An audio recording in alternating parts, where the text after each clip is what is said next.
mau tanya, kalau Dewan Kota dan DPRD itu kan sama-sama ada kata-kata dewannya nih Pak. Gimana sih bedanya Pak? Jadi antara DPRD dengan Dewan Kota itu ada bedanya, Bang. Kalau tadi ada persamaannya kan, sama-sama diatur di dalam Undang-Undang Nomor 29 Tahun 2007. Nah, bedanya itu Disiarkan dari kantor Wali Kota Jakarta Pusat. Inilah dia, J Podcast. Podcastnya Jakarta Pusat. Assalamualaikum warahmatullahi wabarakatuh. Waalaikumsalam warahmatullahi Halo Soib Jakus, kita ketemu lagi di acara J Podcast, podcastnya Jakarta Pusat. Nah, di episode kali ini ketemu lagi dengan saya Bang Iman yang akan menemani Soib Jakus semua dalam acara J Podcast kali ini. Di kesempatan kali ini J Podcast sudah kedatangan tamu istimewa. Beliau adalah Ketua Dewan Kota Jakarta Pusat, yaitu Bapak Ardi Gunawansani. Siap. Ya, mungkin Soib Jakus pernah mendengar atau mungkin sekilas mendengar tentang Dewan Kota yang ada di Jakarta ini. Sedikit informasi dari saya sebagai pembuka.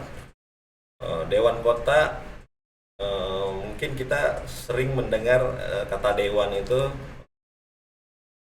mengenalnya Dewan Perwakilan Rakyat yang ada di Senayan sana di tingkat pusat, kemudian di tingkat wilayah ada Dewan Perwakilan Rakyat Daerah DPRD-nya, baik tingkat kota atau kabupaten di seluruh provinsi. Ya, uniknya nih di Dewan Kota ini hanya ada di Provinsi DKI Jakarta. Betul. Nah, marilah buat menambah khasanah kita tentang pengetahuan kita tentang apa itu Dewan Kota, maka di podcast kali ini menghadirkan tamu yaitu Ketua Dewan Kota Jakarta Pusat, Pak Ardi. Silakan Pak, silakan menerangkan Pak bahwa Dewan Kota itu Pak. Iya. Tadi sudah disampaikan sama Bang Iman ya, bahwasanya memang Dewan Kota dengan DPRD itu sesungguhnya berada di dalam satu aturan yang sama, yaitu diatur di dalam Undang-Undang Nomor 29 Tahun 2007. Nah, yang menariknya di dalam Undang-Undang 29 2007 ini terkait dengan Dewan Kota dan DPRD itu diatur di dalam bab yang sama, yaitu di dalam bab 4 tentang bentuk dan susunan pemerintahan. Nah, bedanya kalau DPRD itu diatur di dalam pasal 12, sedangkan Dewan Kota diatur dalam pasal 24. Nah, yang bunyinya itu adalah untuk membantu peran wali kota atau bupati dalam menyelenggarakan pemerintahan kota atau kabupaten, maka dibentuklah Dewan Kota atau Dewan Kabupaten. Gitu, Bang. Ceritanya. Berarti tadi sudah tersinggung kata-kata bantu ya Pak ya, kata-kata terkait dengan tugas pokok dan fungsi Dewan Kota Pak. Bisa Betul, diterangkan Pak. lebih Nah, lanjut Pak. jadi antara DPRD dengan Dewan Kota itu ada bedanya, Bang. Kalau tadi ada persamaannya kan, sama-sama diatur di dalam Undang-Undang Nomor 29 Tahun 2007. Nah, bedanya itu kalau di DPRD kan 3 fungsinya melekat tuh, Bang. Ya kan, ada fungsi legislasi, ada fungsi anggaran, dan fungsi pengawasan.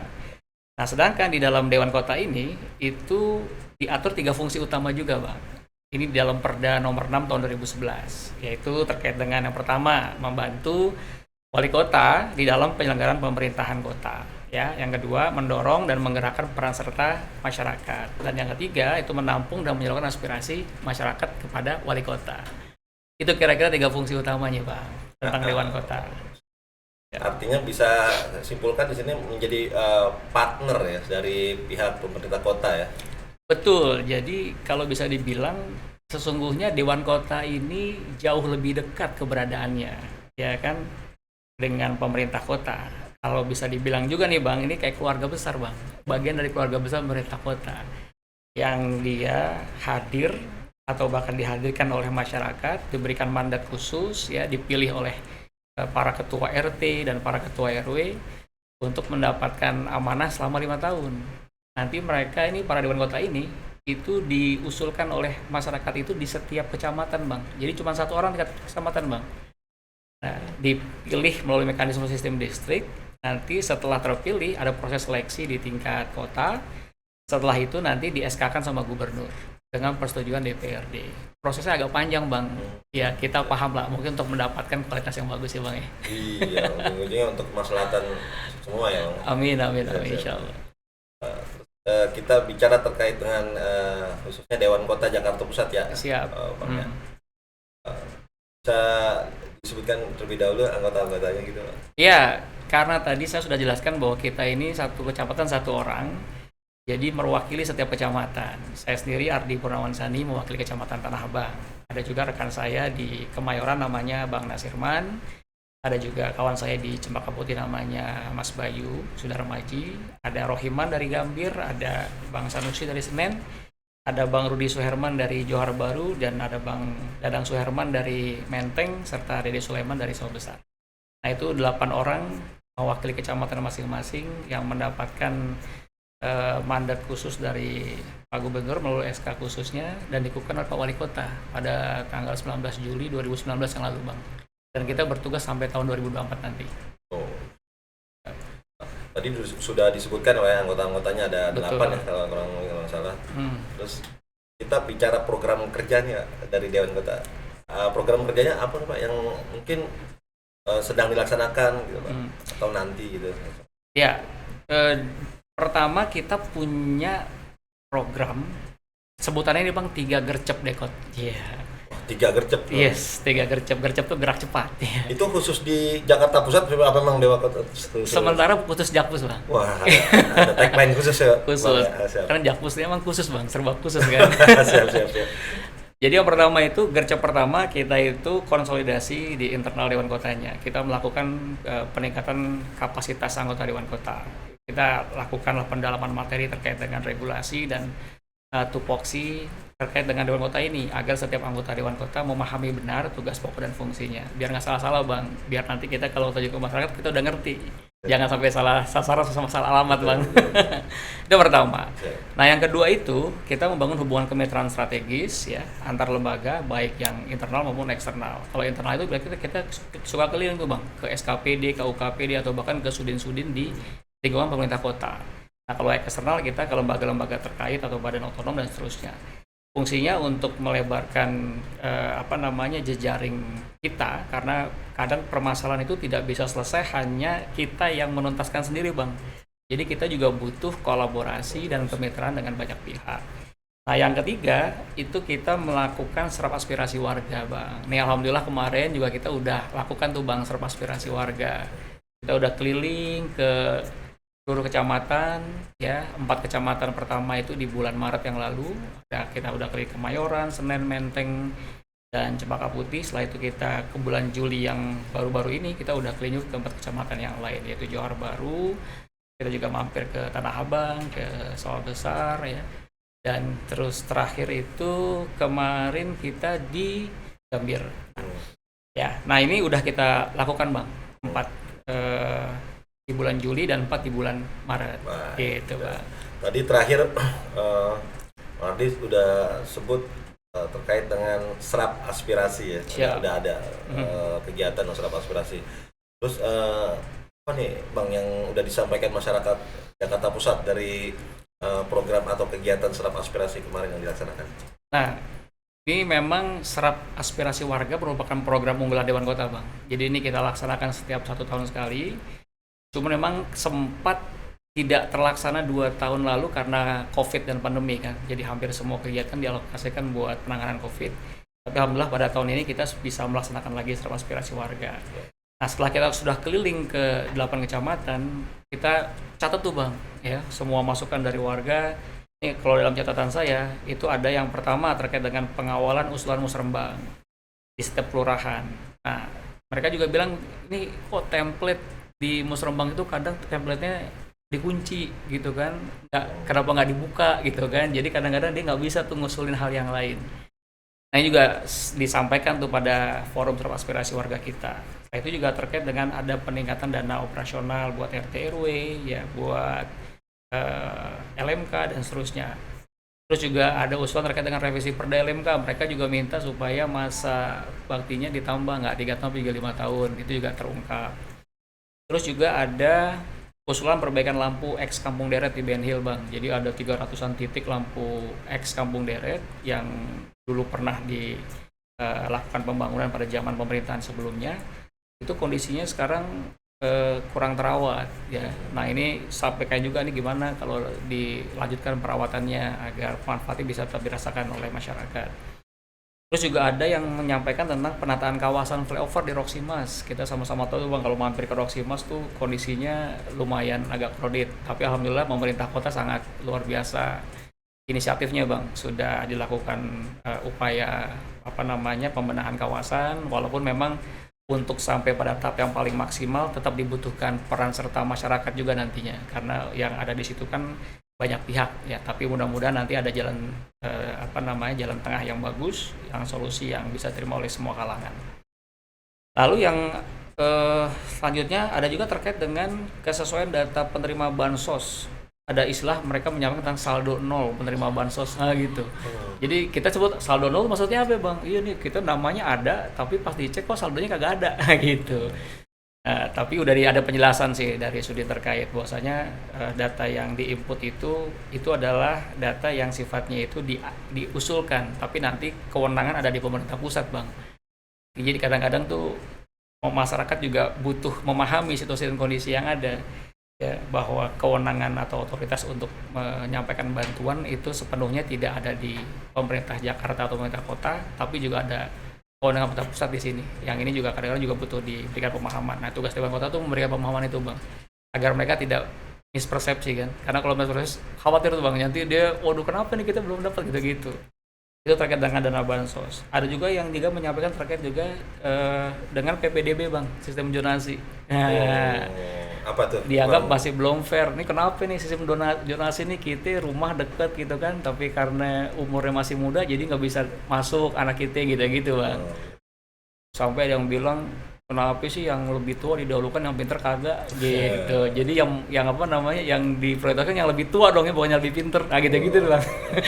Itu setelah itu muncul Bang, kita sebagai Dewan Kota itu ya luar biasa sih menerima banyak masukan ya dari masyarakat. Ada juga yang menyampaikan tentang rute Jaklingko. Ini ada sekolah yang udah dilalui sama angkot ya kan, tapi bukan Jaklingko. Kalau Jaklingko kan enak lebih murah tuh Bang, program pemerintah kan. Ini angkot tapi harganya di luar kemampuan kantong siswa gitu Bang. Nah ini mudah-mudahan nanti semua aspirasi ini akan kita kumpulkan dan kita jadikan laporan khusus dan kita sampaikan ke Pak Wali Kota. Terus kita klasifikasi Bang. Kalau yang klasifikasinya ringan ya itu kita harapkan bisa selesai di tingkat kelurahan kecamatan. Kalau klasifikasinya sedang nanti kita harapkan bisa selesai tingkat kota.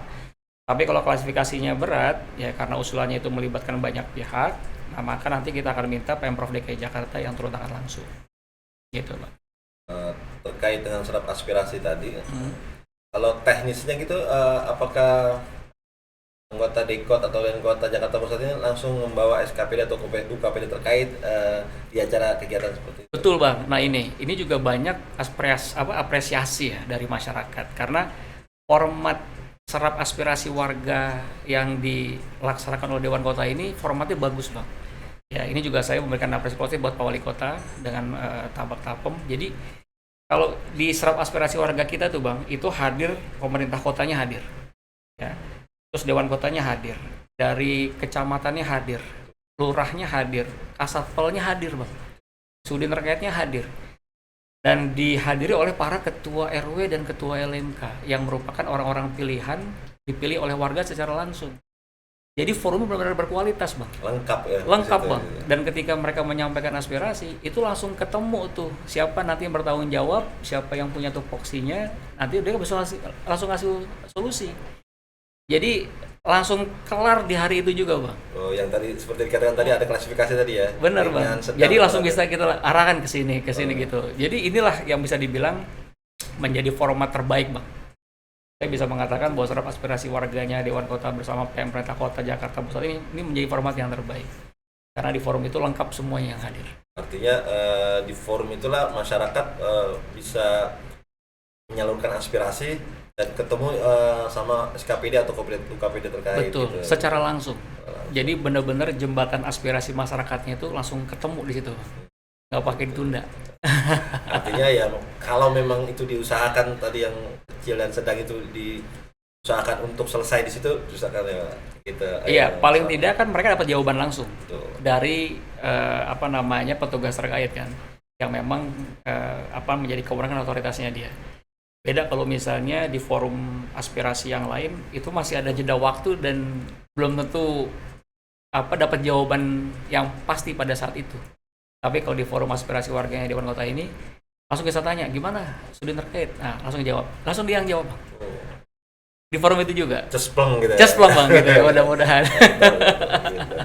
Oke, baik Bang Ardi. Ini kita kan bicara Dewan Kota, itu bagian integral ya dari sebuah pemerintah daerah khusus ibu kota Jakarta nih. Betul. Nah, kita ngomong-ngomong soal Provinsi DKI Jakarta kan sekarang daerah khusus ibu kota nih. Nah, kan nanti ini udah enggak lagi nih. Nah, IKN ada pindah gitu, ada proses pindah ke IKN sana Kalimantan. Anggapannya setelah nanti Jakarta udah nggak jadi ibu kota sebagai anggota Dewan Kota atau mungkin sebagai masyarakat Jakarta gitu. Kalau menurut saya jawabannya satu Bang, simple, kagak ngaruh. Nggak ngaruh. Kenapa tuh Bang nggak ngaruh tuh Bang? Bisa jelasinnya Bang? Iya. Jadi kalau menurut saya gini Bang, memang setelah terbitnya Undang-Undang IKN ini kan Kemendagri itu memberikan waktu kepada Jakarta untuk mempersiapkan setidaknya 3 pilihan ya. Apakah menjadi kota pusat perekonomian, apakah menjadi pusat perdagangan, atau kota jasa berskala global dan berskala internasional gitu ya. Yang ketiga kayaknya oke tuh Bang. Jadi kota dengan skala global internasional. Karena kelasnya kita udah kelas internasional Bang. Kelas internasional. Nah, kenapa kita punya optimisme ke arah sana? Pertama karena potensi pertumbuhan ekonomi kita paling progresif Bang dibanding provinsi yang lain, ya. Bahkan kalau saya kulik catatan sedikit dari laporan Bank Indonesia itu, perekonomian Jakarta pada tahun 2022 ini itu diperkirakan tumbuh lebih tinggi, yaitu pada kisaran 5,3 sampai 6,1% year of year-nya. Jadi kita masih optimis Bang, walaupun sempat dihantam badai Covid segala macam, kita masih bisa tetap stabil, ya kan? Artinya potensi ekonomi yang besar di Jakarta ini itu skalanya sudah membuat ibu kota Jakarta ini pantas jadi skala global internasional. Walaupun nanti embel-embel ibu kotanya ditanggalkan, jadi kagak ngaruh Bang. Nggak ngaruh. Artinya Jakarta udah punya modal kuat kan ya. Modalnya kuat. Biar kata udah nggak jadi ibu kota lagi. Gitu. Bahkan kalau menurut saya, Jakarta bisa saja punya potensi menjadi kota industri kreatif Bang. Ya, jadi kalau mau didetailin lagi, kota skala global internasional tadi itu kata kuncinya di industri kreatif Bang. Ya, pertama kita punya potensi ekonomi yang besar, yang kedua warga Jakarta yang juga sudah teredukasi dengan baik, kemampuan mereka untuk menyerap hal-hal baru, teknologi, perkembangan era digital, industri kreatif itu makin dekat Bang. Dan ini bisa menjadi sumber potensi ekonomi baru kan? Betul. Ya, gitu. Sedikit bicara tentang tadi pusat ekonomi, ngomong-ngomong di daerah Bang Ardi kan di Tanah Abang ada pasar Tanah Abang ya, regional Tanah Abang. Itu kelasnya udah kelas internasional lah itu. Betul. Itu bisa juga tuh ya bahwa keunggulan Jakarta salah satunya di pasar Tanah Abang. Betul. Walaupun kemarin waktu masa pandemi sempat kekhawatiran ya bahwa ini orang jarang datang lagi ke lokasi, terus walaupun ada antisipasi dengan mekanisme online tadi kan. Tapi setelah dibuka lagi nih Bang, PPKM dan seterusnya, itu bergeliat lagi Bang, kencang lagi Bang. Tanda-tandanya apa Bang? Udah mulai macet lagi Bang. Macet lagi. Artinya pemacetan itu bukan berarti sesuatu yang konotasi negatif ya. Berarti itu geliat ekonomi tumbuh. Geliat ekonomi tumbuh. Gitu. Ya, dan mereka macetnya juga secara sadar menikmati Bang. Iya kan, karena disitulah semua potensi pertumbuhan ekonomi itu hadir Bang.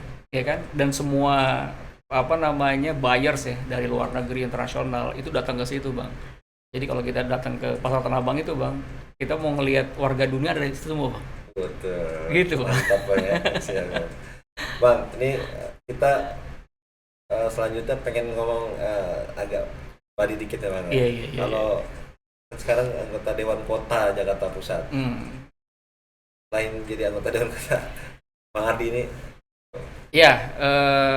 saya aktif berusaha ya, punya usaha juga di bidang travel umroh haji dan wisata halal.